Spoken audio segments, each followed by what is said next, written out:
Vamos a leer hoy Juan 1, 19 al 34. Juan, el capítulo 1, versículos 19 hasta el 34.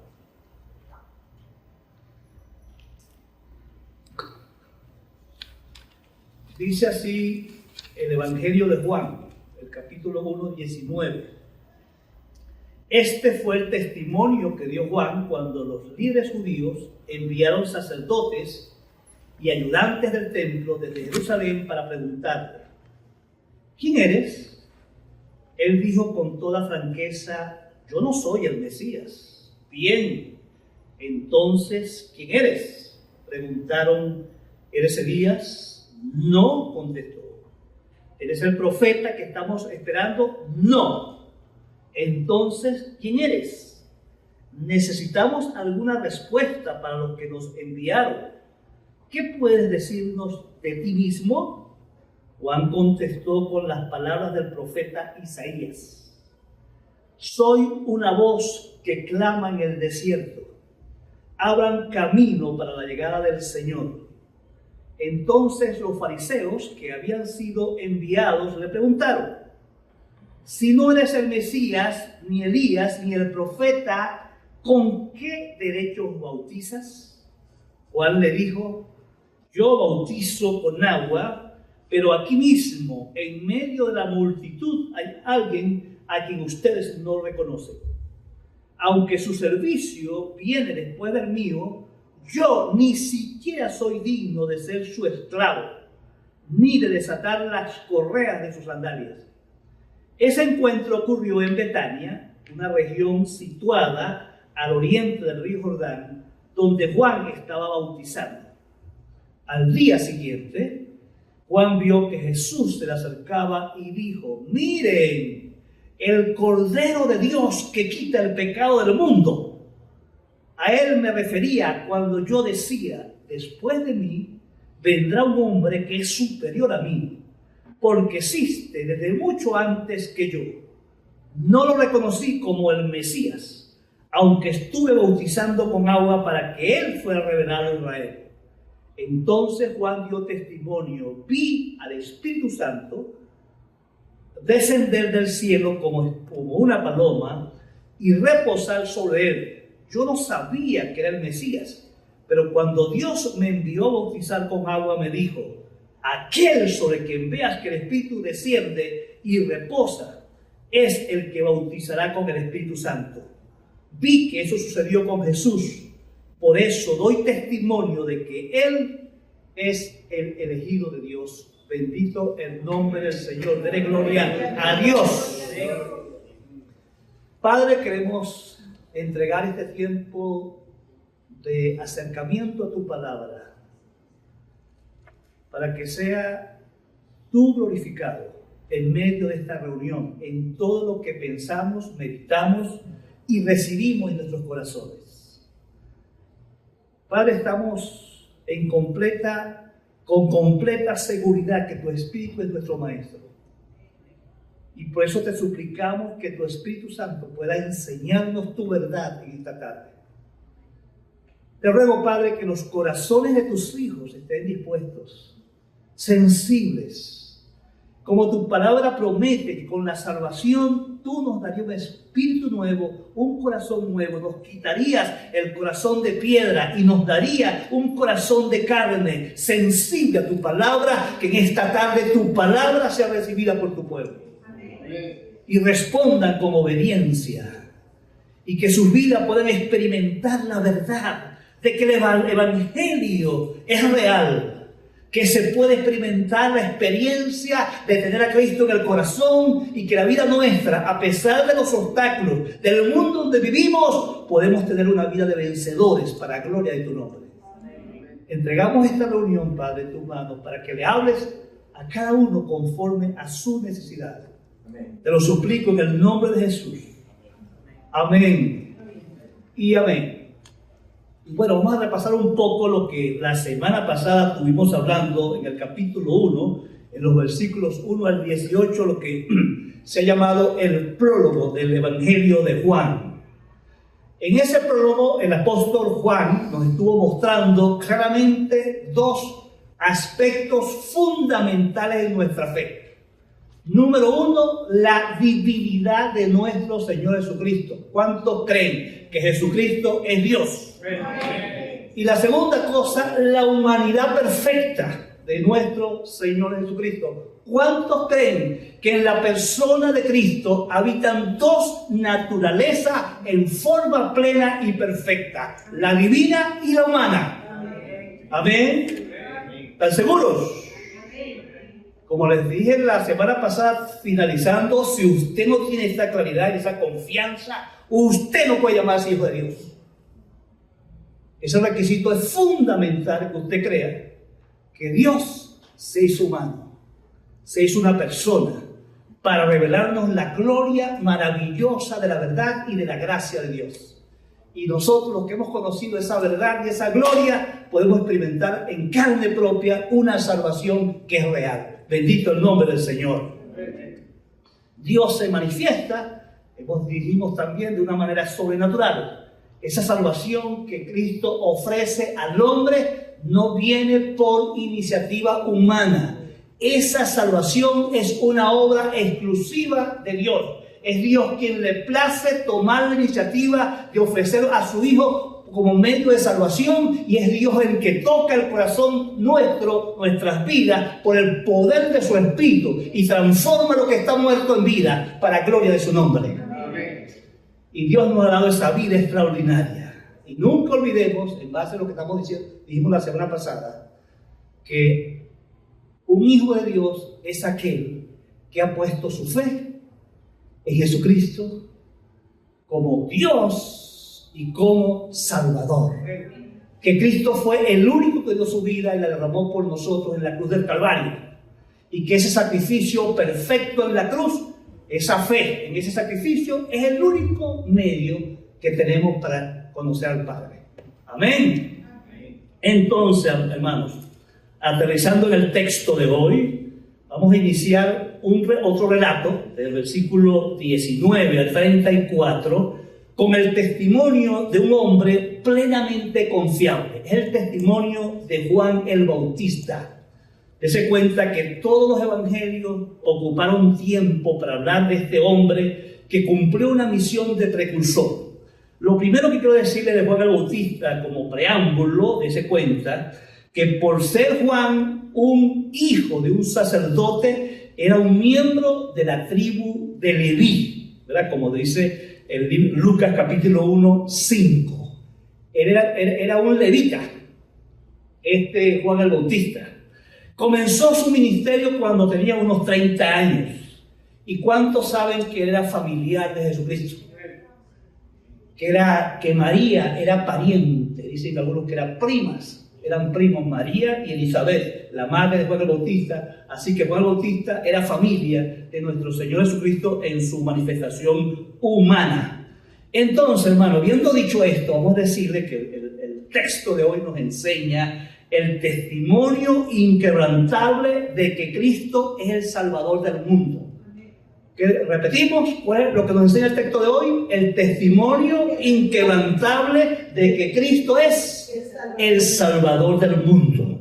Y Juan es aquí el testigo presencial. De punta a punta, usted ve en el primer versículo, dice 19, este fue el testimonio que dio Juan. ¿Lo ven ahí? 19. Y cuando terminamos el 34, que vamos a terminar hoy, dice, y vi que eso sucedió con Jesús, por eso doy testimonio de que Él es el elegido de Dios, el Mesías, el Cristo, el mismo Dios tomó naturaleza humana para darnos la salvación.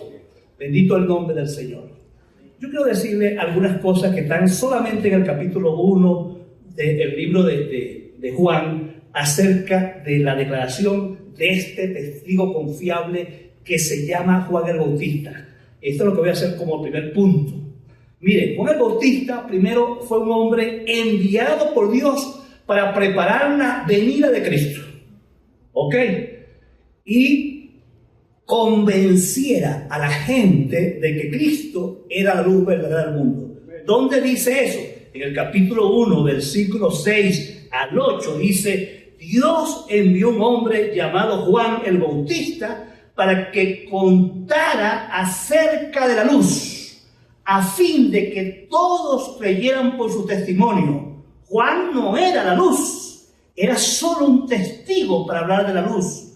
Aquel que es la luz verdadera, quien da luz a todos, venía al mundo. Dense cuenta que el texto es clarísimo para mencionar cuál era la función de Juan el Bautista.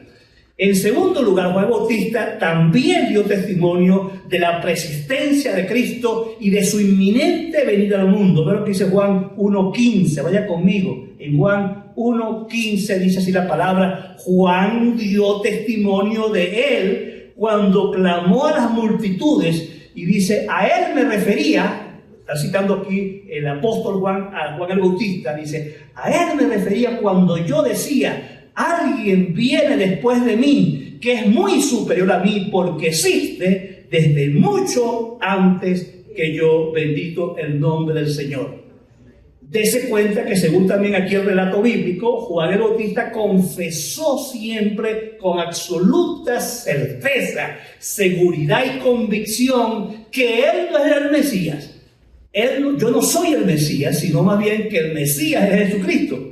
Los judíos, recuerden que según los versículos 1 del 19 al 22, los judíos mandan a hacer una investigación para saber qué estaba pasando con este hombre que estaba por ahí bautizando, y como ellos estaban a la expectativa de esperar a varios personajes según las profecías bíblicas, estaban esperando primero a Elías, porque según Malaquías 4:5 se cita que el profeta Malaquías habló que en el futuro vendría Elías. Ok, y si ustedes van a Deuteronomio 18, también Moisés profetizó que en el futuro venía un profeta que sería como él.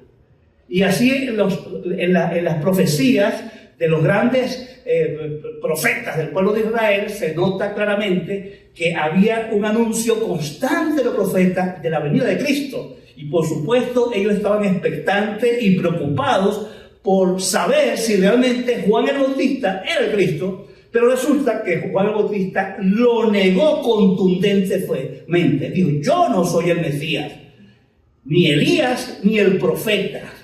Juan afirmó una cosa muy simple. Y él citó la profecía de Isaías. Allá donde Isaías, en Isaías 43, él dice: yo soy simplemente una voz. Una voz que clama en el desierto. Dice cuenta, yo simplemente soy una voz. Yo no soy ni Elías, ni Moisés, ningún profeta, ni el Mesías, ni nada. Simplemente miren la humildad extraordinaria de Juan el Bautista. Juan el Bautista entonces empezó ahora con su testimonio a decir que su voz anunciaba de alguna manera quién era el Cristo, el Hijo de Dios que vendría a la tierra. Dense cuenta que esa función preparatoria de Juan Bautista fue tan importante que Jesús, cuando se refirió a él en Mateo 11:11, dijo: entre los nacidos de mujer, dijo así clarito, ¿verdad? No se ha levantado uno mayor que Juan el Bautista. Amén. Extraordinario la afirmación que hizo el mismo Jesús acerca de Juan el Bautista. Bueno, ya les pinté un poco el cuadro de lo que era Juan el Bautista. Vamos ahora a concentrarnos en este segundo punto. ¿Cuáles son las cualidades fundamentales de Cristo de las cuales Juan el Bautista da testimonio y son las que tienen pertinencia para nosotros ahora? Mire estos aspectos. Yo veo aquí 5 cualidades que Juan el Bautista muestra acerca de la persona de Cristo. Y esto es importante que todos pongan atención, mis hermanos en Cristo. Como dije la semana pasada, me preocupa grandemente el poco conocimiento que tenemos de la persona de Cristo. El poco conocimiento que tenemos de la Biblia para conocer lo que la Biblia revela acerca de nuestro Salvador y Señor. Y que es importante que en este tiempo tengamos mucho cuidado porque en el entorno hay demasiada degradación, hay demasiada distorsión, hay demasiada mentira, hay demasiadas sectas y personas que han desdibujado la persona de Cristo. De ninguna manera Cristo puede ser degradado ni rebajado, porque Cristo es Dios. Y nosotros creemos en un Dios trino, Dios Padre, Hijo y Espíritu Santo. Un solo Dios con una sola naturaleza divina, pero que se nos revela en 3 personas: el Padre, el Hijo y el Espíritu Santo. Y de ninguna manera, ninguna persona de la Trinidad puede ser rebajada. Dese cuenta que hay grupos por allí que enseñan que el Espíritu Santo es una fuerza. Y otros enseñan que Jesucristo es un Dios como de segundo nivel. Cuidado, porque nosotros no creemos eso a la luz de la Biblia. Y tenga cuidado, porque cuando no tenemos una idea clara del Dios al quien creemos, tenemos un ídolo, tenemos un invento, tenemos una cosa falsa que no es. Y es importante que usted ponga atención a lo que está diciendo aquí el apóstol Juan. Está testimoniando acerca del testimonio de Juan el Bautista, que fue un testigo presencial. Sin embargo, no solamente el Juan el Bautista fue un testigo presencial, el escritor de este mensaje, que era el apóstol Juan, fue aquel que estuvo bien cerca, íntimamente vinculado con Cristo, y tiene autoridad para hablar acerca del Hijo de Dios. Dese cuenta, en primer lugar, aquí, la primera cualidad que voy a mencionar es que Juan el Bautista enfatiza su lugar, el lugar personal de él en la visión divina. Dese cuenta que Juan el Bautista reconoció claramente que Jesús era mucho más que él. Él dice: yo no soy digno ni de ser su esclavo. Ve lo que dice Juan 1:27. No soy digno ni de ser su esclavo. Los esclavos tienen esa tarea de soltarle las trenzas a las sandalias de los andantes, de los caminantes. Y Juan dice: yo no soy digno ni de eso. Nunca, eso significa que Juan el Bautista estaba claro que él no podía quitarle de ninguna manera el lugar al Señor. Que él era simplemente una persona, simplemente que no merecía nada. Él sabía que el propósito de Cristo era mucho más importante que el de él. Y esa actitud noble del Señor, de Juan el Bautista, es aquí loable, es digna de imitar, es digna de tomar en cuenta, porque en el tiempo presente muchísima gente está en la iglesia y quiere tomar la iglesia como un medio para promocionarse, para hacerse famoso, para hacerse importante, para hacerse notar, para hacerse increíble. Cuidado, la iglesia es de Cristo. El amo de la iglesia es el Señor Jesucristo. El único que merece la gloria es el Señor Jesucristo. Ningún hombre, ninguna persona en la iglesia puede usurpar el lugar de Cristo. Nadie puede tener ídolos en la iglesia humanos, porque la única persona que merece la adoración es el Señor Jesucristo.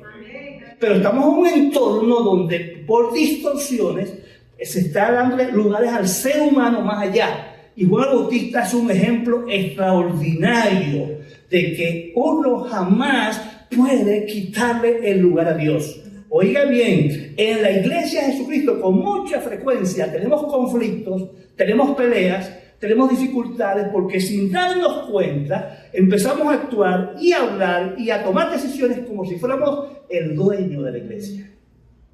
¿Sí o no? ¿Y la iglesia de quién es? De Cristo. Él la compró con su sangre. Él es el que la salva. Él es el que tocó la vida de ustedes para que fueran salvos. Él es el que lo cuida. Cristo dijo que esta iglesia era suya, le pertenecía, pero también dijo: yo la voy a edificar.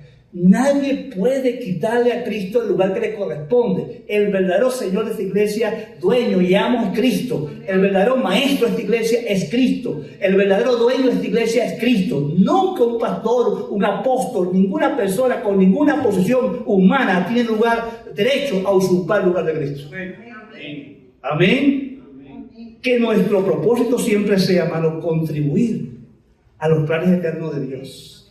De estar aquí para colaborar, para ayudar, no para que se hagan las cosas como yo quiero, sino como Dios quiere. No que se cumpla mi voluntad, sino la voluntad de Dios. No que se cumplan mis propósitos, sino los propósitos eternos de Dios se cumplan a través de su pueblo. Este pueblo le pertenece ¿a quién? A Dios. Y Jesucristo fue el que derramó su sangre para que hubiese un pueblo que fuera el pueblo de Dios. Bendito el nombre del Señor. En esta iglesia debemos siempre honrar y glorificar y darle a Cristo la posición que se merece. Amén. Nunca ningún hombre merece la gloria. Siempre será nuestro Señor Jesucristo. Amén. En segundo lugar, aquí el Evangelio nos habla del testimonio que da Juan el Bautista, y él dice, él habla de la su misión como Salvador del mundo.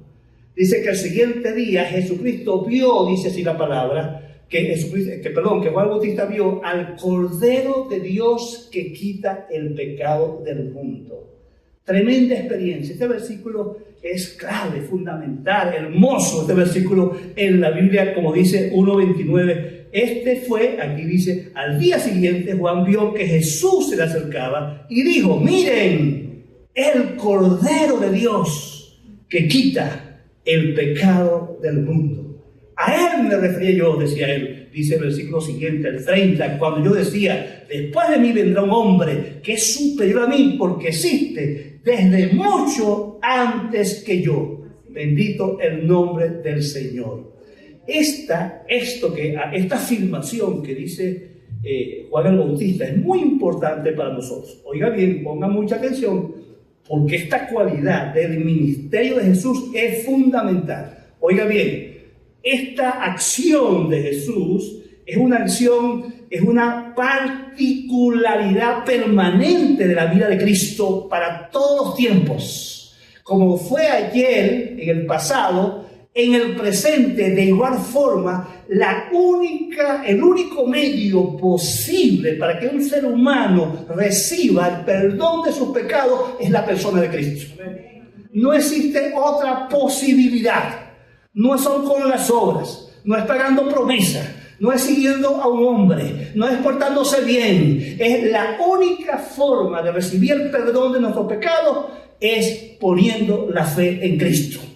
Porque ese es un ministerio especial, único de la persona del Hijo de Dios. Cristo fue el único que ofreció su vida en sacrificio por nuestros pecados. Él hizo un sacrificio sustitutorio. Los seres humanos eran las personas que merecían la muerte. Los seres humanos, todos los que hemos pecado, dice la Biblia, merecemos ¿qué? La muerte. La paga del pecado es muerte. Por cuanto todos pecados están destituidos de la gloria de Dios. El alma que pecare, esa morirá. El juicio de Dios para el pecado siempre es ¿qué? La muerte. Y los hombres, oiga bien, la raza humana, ningún ser humano tiene la posibilidad, la forma, la manera de librarse de esa condenación por su propia cuenta. El único que hace posible que eso sea realidad en mi vida y en la tuya es el sacrificio de Cristo por nosotros en la cruz del Calvario. La Biblia dice que Cristo entienda esto bien, que un ministerio central en la vida de Jesús es el ministerio de la reconciliación, como lo dice magistralmente 2 Corintios 3:9. Jesús tiene el ministerio de perdón, de la justificación. Y este texto de Romanos 3:24-26 explica lo que significa que Jesús vino a quitar el pecado. Ponga mucha atención en lo que voy a leerle en Romanos 3, del 24 al 26. Mira lo que dice. Sin embargo, Dios nos declara justos. Ponga atención todos. Dios nos declara justos. ¿Cuántos aquí somos declarados justos? Amén. El nombre del Señor. Dice, nos declara justos gratuita y bondadosamente por medio de Cristo Jesús. ¿Se dan cuenta? Quien nos liberó del castigo de nuestros pecados. 25. Pues Dios ofreció a Jesús como el sacrificio por el pecado. Vea, por el pecado, Él fue el que ocupó el lugar mío para pagar la deuda que yo y tú teníamos. Las personas son declaradas justas a los ojos de Dios. Diga gloria a Dios. Fui declarado justos a los ojos de Dios. ¿Por quién? ¿Lo ven ahí? cuando creen que Jesús sacrificó su vida al derramar su sangre. Amén.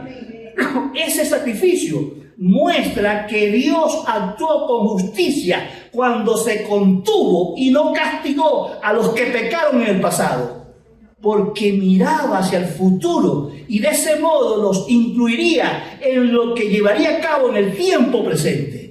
Dios hizo todo eso para demostrar a su justicia, porque Él mismo es justo. Dios es justo. Y como Cristo pagó por mi pecado, Él es justo. Él decide que todo el que ponga la fe en Cristo es perdonado de todos sus pecados, de toda su culpa. No importa lo que hiciste, si fuiste un inmoral, si fuiste un homosexual, si fuiste una basura, si fuiste un inmundo, no importa si fuiste un asesino, si pones la fe en Cristo, Dios, que es justo, te va a perdonar. Amén. Bendito el nombre del Señor. Amén. Por esa promesa extraordinaria de que hay perdón para el que ponga la fe en Jesucristo. Y dice ahí al final, dice, Dios hizo todo eso para demostrar su justicia, porque Él mismo es justo e imparcial y declara a los pecadores justos a sus ojos cuando ellos creen en Jesús. Bendito el nombre del Señor. Que uno pueda andar con la cara en alto. Yo no tengo un saco de pecados llevando en el hombro. Ese pasado está desaparecido. Me encanta lo que dice Pablo cuando dice allí en Colosenses, que en la cruz, el acta que vea contra esa lista, yo no sé la tuya, pero la mía es grande. La mía es grande. Esa lista de pecados dice que cuando fue Cristo a la cruz, Él agarró mi lista y quedó clavada junto ahí cuando su sangre quedó derramada.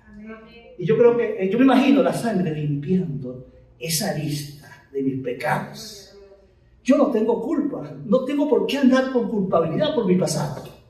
Desde el día que puse la fe en Cristo, mis pecados fueron perdonados. Eso es lo que significa justificación. El juez, el Padre, me declara perdonado, liberado de culpa, inocente de mis pecados, en quien tenemos redención por su sangre, dice Efesios 1:7, el perdón de los pecados. Bendito el nombre del Señor, para la gloria de su nombre. Qué bueno es entender el propósito por el cual Dios vino a este mundo en la persona de su Hijo Jesucristo. Vino a quitar el pecado. Y vamos a ver, hermano, entonces, ¿tiene sentido que yo siga pecando? ¿Tiene sentido que yo siga pecando? Pregunto. Si conocemos a Cristo, lo natural es que yo batalle contra el pecado. Que a mí me moleste el pecado. Que yo quiera que vaya contra el pecado, que yo sea contracorriente. No que siga ahí, como los puercos en el barro.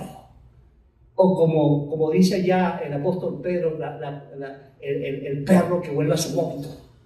Volvemos otra vez a la putrefacción, al pecado, en lo mismo. Entonces, o no eres de Cristo, o tienes un problema de rebeldía que Dios te va a pasar factura. Dios te va a disciplinar, te va a corregir de una manera muy fuerte si tu rebelión contra Dios, tú has seguido pecando. Oiga bien, hermano, la obra de Cristo en la cruz garantiza que se nos haga justicia cuando confesamos el pecado. Recuerden, la Biblia dice, hijitos, estas cosas he escrito para que no pequéis. Y si alguno hubiese pecado, abogado tenemos para con el Padre, a Jesucristo el justo. Él es la propiciación por nuestros pecados, es decir, que cambió el corazón de Dios para comer mis pecados y los de todo el mundo. Hay perdón en la sangre de Cristo. Hay perdón para cuando el creyente peca y confiesa sus pecados, puede tener la seguridad que la obra perfecta de Cristo consumada en la cruz también tiene efecto en el presente. Pecado que reconozco, pecado que confieso, pecado que he perdonado. Si confesamos nuestro pecado, dice 1 Juan 1:9, nuestro Dios es fiel y justo para perdonarnos y limpiarnos de toda maldad. Amén. Así que no hay razón para seguir siendo esclavos del pecado. Por la salvación misma, entonces, debemos entender que el creyente no es esclavo del pecado. Lea Romanos 6, del 1 al 14. Cuando fuimos crucificados con Cristo, no solamente fuimos crucificados al pecado, sino que resucitamos para una vida nueva. Y los textos que dicen de Romanos capítulo 1 dice claramente que cuando fuimos crucificados, ya el poder del pecado quedó anulado. El pecado ya no tiene más poder para pisotearme, para esclavizarme. Por eso Pablo dice magistralmente en Gálatas 5:1, está pues firmes en la libertad con que Cristo te hizo libre. Y no te vuelvas otra vez al yugo de la esclavitud del pecado. No tenemos por qué devolvernos. Yo sigo pecando porque me da la gana, porque quiero pecar, porque soy rebelde, porque soy tonto, porque soy idiota, porque soy estúpido. Y no sabe que el pecado trae consecuencias. El pecado rompe las relaciones, el pecado me enloquece, el pecado me endurece el corazón, el pecado me vuelve torpe, el pecado destruye mi relación con Dios. Dios no escucha la oración del pecador, a menos que sea para arrepentimiento. Amén. El esposo que trata mal a su esposa, dice la Biblia, el Señor no le escucha sus oraciones. No significa que la comunión con Dios queda rota. La comunión, no la relación. Amén. Entonces, hermano, el creyente que sabe, porque Pablo dice ahí en el texto de Romanos 6 varias veces, sabemos. Ese es el presente indicativo, sabemos. Es un hecho concreto, una realidad que no se puede cambiar. El pecado no tiene poder sobre mí. Amén. Entonces, como yo tengo que usar los recursos que Dios me da para vencer el pecado. Amén. ¿Y cuáles son los recursos que Dios me da para vencer el pecado? El Espíritu Santo. El Espíritu Santo tiene una tarea, como dice Juan 16, 6 al 8, de redarguirme, de mostrarme, de incomodarme, de afectar mi conciencia para que me sienta mal con el pecado. Y si usted es honesto y usted quiere tener su vida en orden, usted le ora al Señor que su espíritu le muestre su pecado. Oiga bien, no hay nadie aquí que no peque. Todos pecamos, todos somos inmaduros, todos somos torpes, toda la semana estamos metiendo la pata. Necesitamos honestamente que muchas veces que el Espíritu nos muestre, así como en el Salmo 19, el salmista dice: Señor, muéstrame los que me son ocultos. Yo he ofendido a mi esposo y viene a decirme: ay, mira, me ofendiste. Y yo: ¿cuándo? ¿Estás loca? Yo no me acuerdo de eso. O no, Fernando, ¿no has hecho cuántas veces lo has hecho? Confiesa. No fallamos así. No le fallamos a Dios. Todos pecamos y a veces no estamos ni conscientes de la forma que estamos pecando. Nuestras actitudes, nuestras murmuraciones, nuestras omisiones, nuestros pensamientos, nuestras palabras, las cosas que vemos que no debemos estar viendo, la pérdida de tiempo. Para de contar quién se salva aquí de no pecar. Todos le fallamos. ¿Y qué merecemos? La muerte, pero Dios en su gracia y por lo que Cristo hizo por nosotros, todavía nos soporta. Todavía nos aguanta. ¿Sí o no?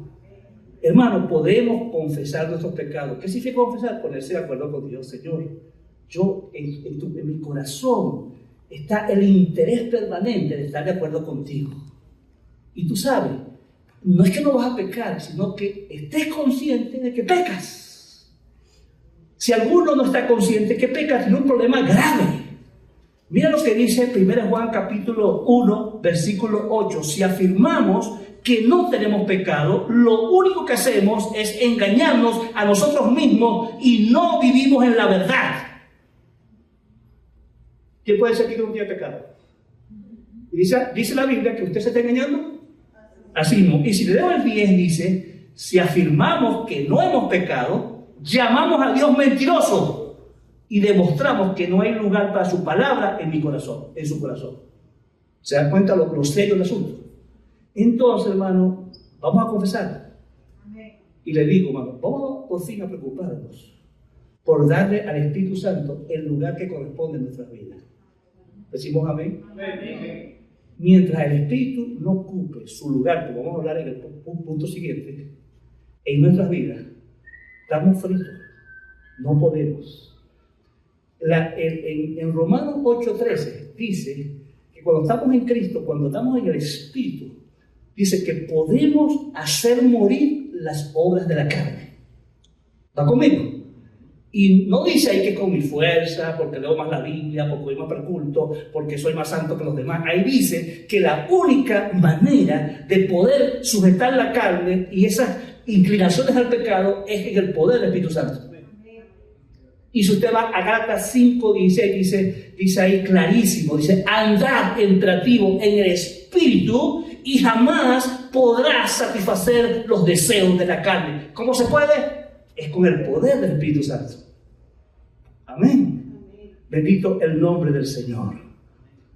Gloria a Dios por eso. Entonces, mi hermano, eso quedó claro. Jesucristo vino a quitar el pecado, ¿verdad? Y si ya estamos privilegiados, porque nos quitó la esclavitud del pecado, debemos vivir libres del pecado. Amén. Ese es el plan de Dios. Ese es el plan de Dios. Juan dice una tercera cosa. Juan confirma la vocación de Jesús y confirma que el Padre le dio el visto bueno al ministerio de Jesús, como dicen los versículos 33, 32 y 33. Dese cuenta que Jesucristo fue bautizado por Juan. El bautismo de Juan era un bautismo de preparación para la llegada del reino. Este bautismo que Juan estaba predicando requería que aquellos que van a recibir a Cristo, el Mesías, tengan un corazón preparado y se apartaran de sus pecados, reconocieran sus pecados, dieran frutos dignos de arrepentimiento si querían poner la confianza en Cristo y sujetar su vida al gobierno soberano de Cristo. Pero eso no va a ser posible si usted no pone en orden su vida. En el bautismo que Juan hizo, en el cual fue Jesucristo bautizado, lo hizo simplemente para cumplir los requisitos de la ley. Porque él mismo dijo en Mateo 3:15, yo vine a cumplir, cuando se puso a pelear con Juan, pero cuando yo te voy a bautizar, pero bautízame, chicos, yo te voy a cumplir toda justicia, dijo Jesucristo. En otras palabras, yo no cumplí lo que la ley establece. Y también hacer lo que, en otras palabras, la voluntad de Dios. Yo con este bautismo estoy dando señal que yo tengo una posición clara contra el pecado. Y yo quiero vivir en el propósito de Dios, bendito el nombre del Señor. Dese cuenta que en el bautismo en agua, el Espíritu Santo ungió al Mesías, o sea, a Cristo. Toda vez que usted escuche Mesías, eso se traduce en español Cristo. Amén. Cada vez que escuche yo diga Mesías, estoy diciendo Cristo. Porque la palabra Mesías significa el ungido de Dios. En otras palabras, traducido del hebreo al griego, significa el Cristo, el Salvador del mundo. Amén. Para que no se confunda cuando me escucho hablando de Mesías y Cristo intercambiablemente. Entonces, dése cuenta que Juan dice, yo vi al Espíritu Santo descender del cielo como una paloma y reposar sobre él. Y recuerden que el Juan dice que el Padre le reveló a él que en aquel que él viera que se reposa el Espíritu Santo, ese era el Hijo de Dios. De alguna manera, en ese momento, con el bautismo, Jesús fue como instalado, ordenado al ministerio sagrado de la salvación del mundo. Bendito el nombre del Señor. Él fue ordenado al ministerio. Y así dice Juan el Bautista, remata diciendo, se cumplió la palabra profética de Isaías. El Espíritu del Señor soberano está sobre mí, porque no he ungido para llevar las buenas noticias a los pobres. Isaías 61:1. Esa profecía se cumplió literalmente en el momento que Jesús fue bautizado. Amén. Como otra forma, otro testimonio que verifica que ciertamente Cristo es el Hijo de Dios y el Salvador del mundo. Amén. Ahora viene una cosa, un cuarto aspecto que dice Juan aquí. Su misión como el que bautiza con el Espíritu Santo. Ponga mucha atención que ya Juan dijo que aquí viene el Cordero de Dios, el que quita el pecado del mundo. Ahora viene el que bautiza en el Espíritu. Ponga mucha atención que muchas personas no saben esto. Jesús tenía dos tareas en su ministerio. ¿Cuál era? perdonar nuestros pecados y bautizarnos con el Espíritu. Si yo soy de Cristo, tengo el Espíritu. No solamente estoy limpio de pecados, sino que también tengo el Espíritu Santo. Vamos a ver allá clarito cómo creemos esto.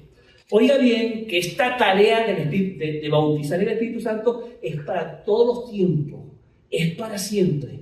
Como fue ayer, también es hoy. El que pone la fe en Cristo también es bautizado en el Espíritu Santo. Amén. ¿No están emocionados por eso, hermano? Dense cuenta. Los profetas predijeron que con la venida del Mesías, toda persona que ponga la fe en Cristo iba a ser bautizado en el Espíritu Santo. Vamos a ir a unos textos rapiditos. Ahí tengo 3, pero voy a leer 2 nada más. Ezequiel 36, 25 al 27. Quiero que me acompañe. Ezequiel 36, 25 al 27. Mira cómo dice la palabra del Señor. Dice así. Oiga bien. Del 25 al 27. Dice, entonces, aquí está el profeta Ezequiel, anunciando lo que el de Cristo, el Mesías, iba a hacer en el futuro. Vea lo que dice otra vez, 36-25. Entonces los rociaré con agua pura y quedarán limpios. Eso está en conforme a lo que predicamos hace poquito en Tito capítulo 3. El lavamiento, el lavamiento que hace el Espíritu Santo en el corazón de cada persona que pone la fe en Cristo. Sigo leyendo. Lavaré su inmundicia. ¿Cuántos dicen amén? Amén. Los que se sienten inmundos y sucios. Dice la palabra que el que es bautizado en el Espíritu es lavado de su inmundicia. Y dice así. Y dejarán de rendir culto a los ídolos. ¿No es cierto? Al Dios dinero. Entonces, les daré un corazón nuevo, 26. Y pondré un espíritu nuevo. ¿Cuántos creen eso? ¿Nos dará un corazón nuevo? ¿Cuántos ya se han dado cuenta que su corazón es nuevo? Dice, le daré un corazón nuevo y pondré un espíritu nuevo dentro de ustedes. Les quitaré ese terco corazón de piedra. Y les daré un corazón tierno y receptivo a quién? A la palabra, a Cristo, al Espíritu. Sigo. Pondré mi espíritu en ustedes para que sigan mis decretos y se aseguren de obedecer mis ordenanzas. ¿Vean la segunda tarea de Cristo? No es solamente liberarnos del pecado. Ahora, es darnos el poder para ser santos. Es darnos la capacidad de la santificación. Es darnos la vida nueva. Amén. Hay otro texto, Joel. ¿Se acuerdan de Joel? Capítulo 2, versículos 28 y 29. Dice así.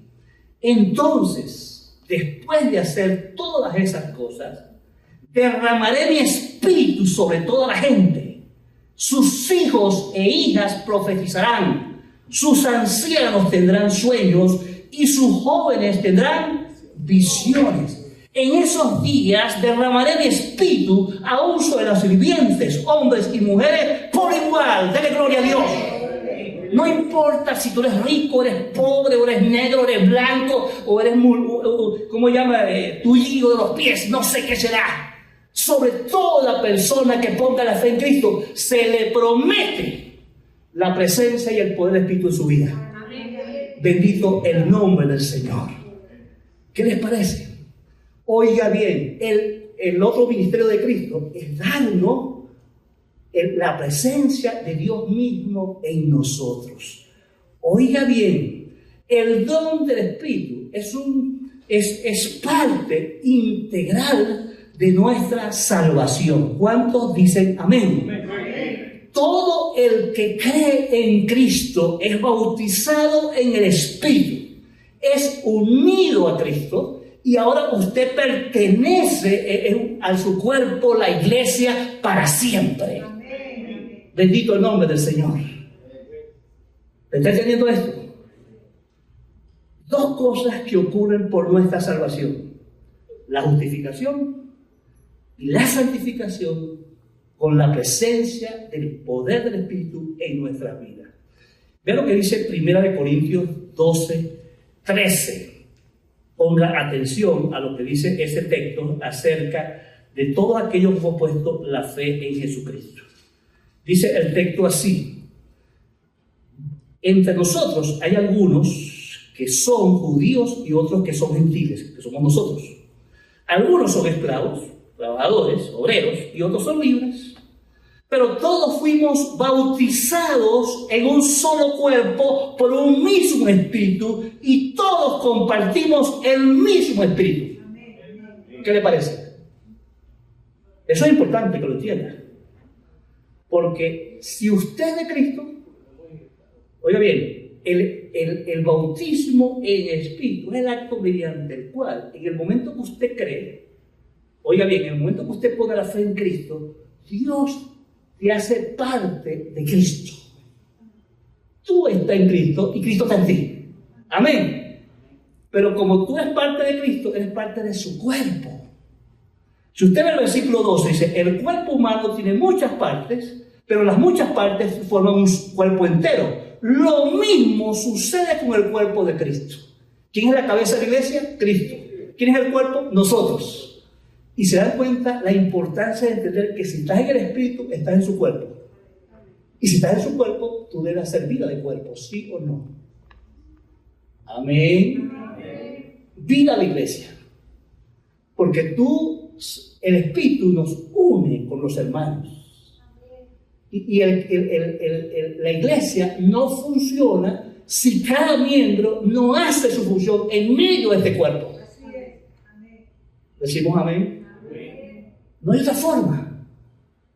Y hay que poner en orden este entendimiento para que podamos vivir como Dios quiere. Oiga bien, la unidad del cuerpo de Cristo es producto de la unidad del Espíritu. Por eso Pablo dice que seamos solícitos en guardar esa unidad. Y esa unidad la guardamos haciendo vida en comunidad juntos, sirviendo a los propósitos de Dios juntos, congregándonos, sirviendo con nuestros dones en la iglesia, ¿sí o no?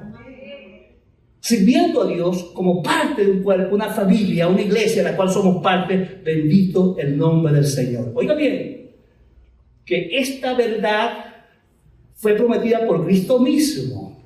Dese cuenta cuando dice el texto en Juan 14, 16 y 17, cuando Cristo dice: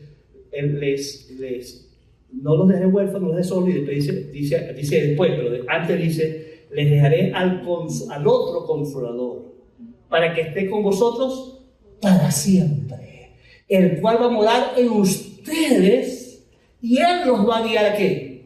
A toda la verdad. Bendito el nombre del Señor. Oiga bien, hermano, esto.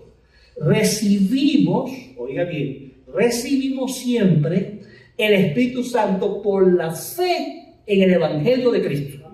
No hay otra forma. ¿Quedó claro? Véalo como dice Gálatas 3:14, un texto que he mencionado otras veces, muchísimas veces. Gálatas 3:14, cuando se habla de la promesa de Abraham, dice el texto allí en 3:14, dice así, 3:14 dice: mediante Cristo Jesús, Dios bendijo a los gentiles. ¿Quiénes son los gentiles? Nosotros. Con la misma bendición que le prometió a Abraham, a fin de que los creyentes pudiéramos recibir por medio de la fe, ¿qué? Al Espíritu Santo prometido. Por la fe. En el momento que pusiste la fe en Cristo, tus pecados son perdonados y también el Espíritu te dio la vida de Cristo. Y formas parte de Cristo mismo desde ese momento. Oiga bien, estar en el Espíritu es lo mismo que estar en Cristo. Estar en Cristo es lo mismo que estar en el Espíritu. Ahora, si usted no está en el Espíritu, ¿verdad? Y usted no puede estar diciendo fácilmente que está en Cristo, porque el que está en Cristo está en el Espíritu. Amén. Entonces, los que están en el Espíritu, los verdaderos hijos de Dios, poseen el Espíritu y son guiados por el Espíritu. Amén. ¿Qué tenemos? El Espíritu. Y además somos ¿qué? Guiados por el Espíritu. Otra vez, el texto de Gálatas 4:6. Me encanta ese texto, el texto 4:6. Dice el apóstol Pablo cuando le habla a estos hermanos y les dice, Gálatas 4:6, vea. Y debido a que somos sus hijos, oiga bien, debido a que somos ¿qué? Ajá. Dios envió el Espíritu de su Hijo a nuestro. ¿Dónde está el Espíritu Santo? El cual nos impulsa ¿a qué? Y por eso yo puedo, porque como dice brillantemente en 1 Corintios 12, nadie puede glorificar al Hijo como el Hijo de Dios, como Dios, si no fuera por el Espíritu. Y si aquí alguno de ustedes no le da lugar a Dios, dice, el que tiene Espíritu le da a Dios el lugar que le corresponde. Y a mí me preocupa la vida de mi propia iglesia, la vida de mi país. Mucha gente dice que tiene a Dios en primer lugar, pero sus hechos, su conducta, su comportamiento me dice todo lo contrario. Cuando Dios está en primer lugar, la conducta, el modo de hablar, el modo de vivir, cómo uso mi dinero, mi tiempo, mi relación de pareja, por donde yo me meta, serán las evidencias de que Dios ocupa el primer lugar. Y el único que puede hacer posible que Dios ocupe ese primer lugar es el Espíritu Santo. Lo inventé. Y dice ahí, me encanta que Pablo dice, Abba Padre. Eso significa en arameo, papito. El único que te puede llevar a una intimidad con Dios es el Espíritu Santo. Y algunos no pueden decir que son amigos de Dios. Y la Biblia habla de cosas tan maravillosas que a los que somos amigos, dice, los que tenemos comunión íntima con el Padre, Dios nos revelará sus secretos, su voluntad. Los que tenemos comunión íntima con el Padre, oímos a Dios. Oímos a Dios. Yo recuerdo que Dios me despertó ayer en la mañana con el tema que hablé con el ministerio de oración, con el tema ese del perfil.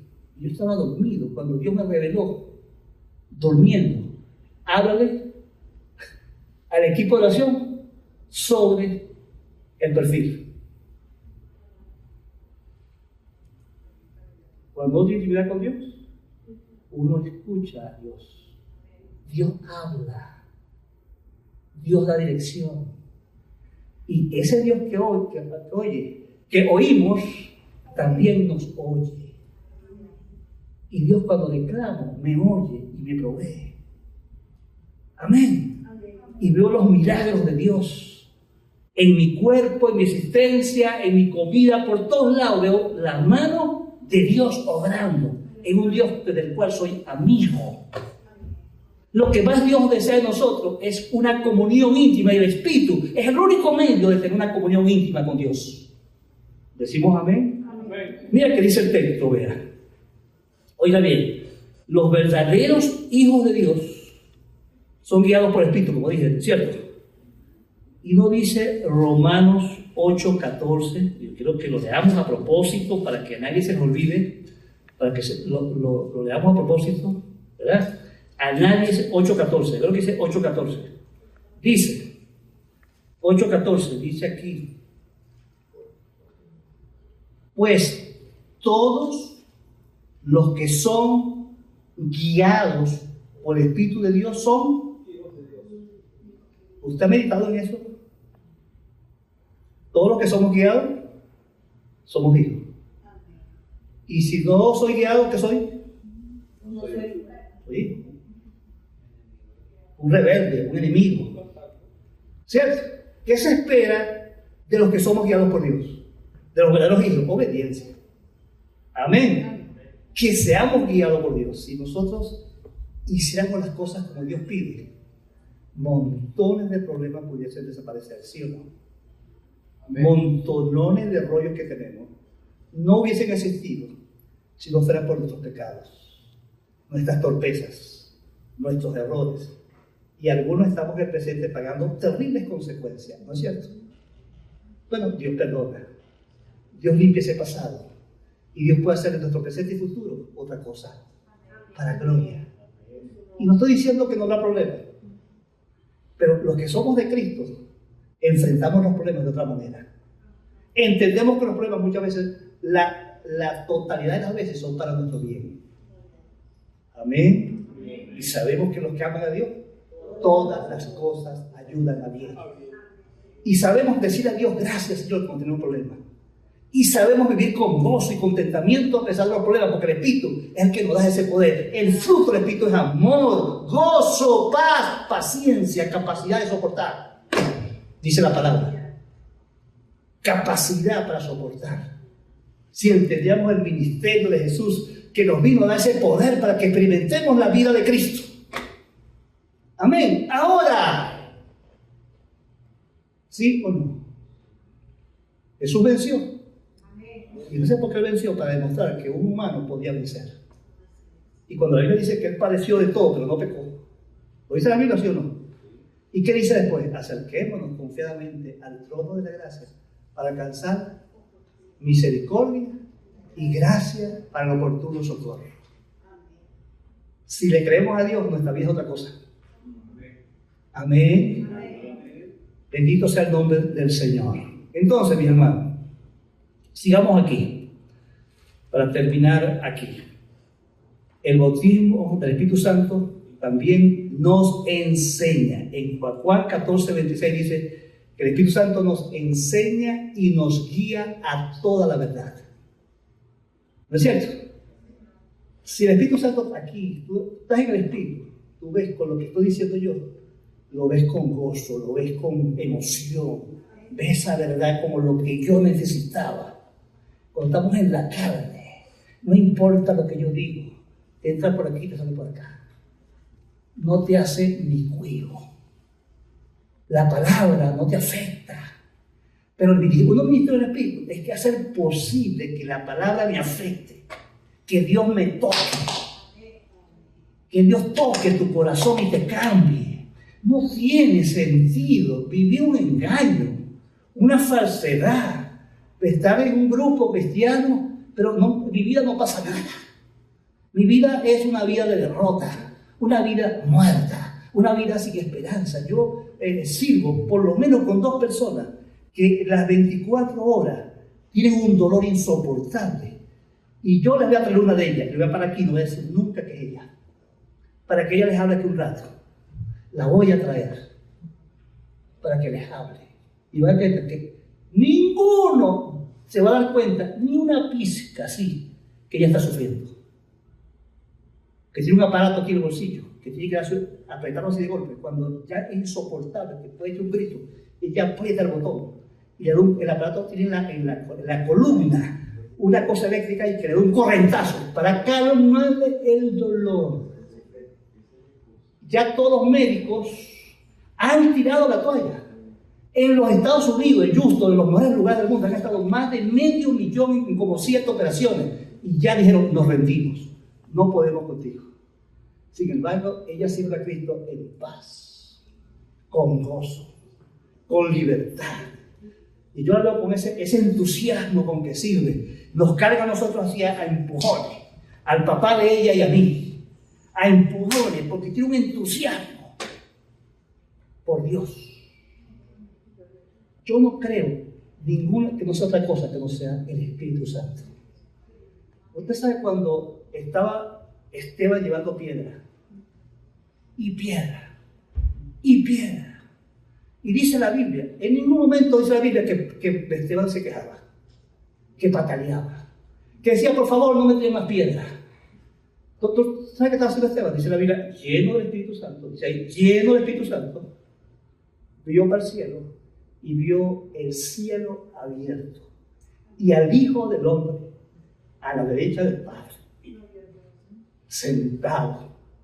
Ese Cristo que intercede por nosotros, hermano, día y noche, está allí para protegernos. No importa que estés en el mero momento de la muerte, el Señor nunca nos soltará. Amén. He aquí yo estaré con vosotros todos los días hasta el fin del mundo. ¿A qué se refería? Al Espíritu Santo. Estaría con nosotros, acompañándonos en las peores luchas. Y cuando estemos en la peor lucha, en la peor angustia, yo puedo levantar mis ojos y siempre ver que el Hijo está allí para ayudarme, para tenderme la mano, para rescatarme, para darme ánimo, para decirme: no temas, hijo, que yo estoy contigo. Él prometió: nunca te dejaré ni te desampararé. Eso es vivir en el Espíritu, hermanos. En la vida, en el Espíritu, es el poder que tenemos cuando vivimos en la dirección del Espíritu, y para eso vino Cristo. Los verdaderos hijos de Dios no solo pueden controlar el pecado, pueden encontrar paz en medio de la peor tormenta. Bendito el nombre del Señor. Y por último, podemos tener plena certeza de que Cristo es Dios. Juan el Bautista dice en el versículo 34: este es el Hijo de Dios. El pronombre este dice, hace referencia: yo lo estoy viendo, lo tengo ahí. Soy un testigo completamente confiable. Estoy viendo aquí nada menos que a Dios. ¿Está bien? Hace referencia de que está muy cerca, un testigo presencial que puede atestiguar con plena certeza Cristo. ¿Y usted cree que ese privilegio es solamente para Juan el Bautista, o todo hijo de Dios puede dar testimonio de que Cristo es la única verdad? ¿Sí o no? ¿Sí o no? Ahora, en el presente, yo puedo dar testimonio como Juan el Bautista con toda certeza que el Cristo que he creído es real, es verdadero, es digno de confianza. Hermano, es necesario tener convicciones y claridad en relación a Cristo. De lo contrario, nuestro cristianismo va a ser muy pobre. La Biblia sin Cristo no es nada. Cristo es el centro de toda la Biblia. Cuando vamos a cualquier parte de la Biblia, buscamos a Cristo. Y allí está Cristo. ¿Sí o no, Fernando? ¿Cristo está en toda la Biblia? ¿Sí o no? Y cuando estudiamos la Biblia en forma completa, vamos a ver que Cristo es el centro de todo. Y el propósito de Dios es que uno tenga una experiencia real con Cristo, pero no una cosa superficial, general, pobre, insignificante, completa, plena. Yo pueda conocer mejor a mi Señor. Hay que orar por conocerlo completo. ¿Vale la pena? ¿Sí o no? Debemos conocer a profundidad el contenido del plan de Dios por medio de Cristo. ¿Se da cuenta? Hoy les he dicho dos aspectos importantes. Él vino a quitar el pecado y vino a bautizar en el Espíritu. Si yo tengo a Cristo y no estoy experimentando estos dos elementos que dije hoy, pues hay que revisar si de verdad lo tengo. Amén. Porque en Cristo hay perdón. Y en Cristo también hay poder para una vida victoriosa. Amén. Amén. Si conocemos realmente a Cristo, hermano, nos apartamos del pecado. Y quiero terminar con estas dos cosas. Hay que ser valientes para dar testimonio de que Cristo en este mundo es la única respuesta. El mundo donde vivimos ha rechazado a Dios y rechaza a Cristo. Mira la estupidez de la gente, porque la Copa América la inauguró un pastor de Paraguay, y el pastor llegó y introdujo el acto de inauguración de la Copa América diciendo: recordamos el mensaje de Cristo. ¿Se acuerdan? ¿Quiénes lo vieron? Levanten la mano quienes tuvieron la experiencia de ver el mensaje del pastor. Acabo hace unos minutos de escuchar una entrevista de lo entrevistaron. ¿Por qué hiciste eso? Y él dice: yo estoy llamado por Dios para proclamar ese mensaje donde Dios me ponga una oportunidad.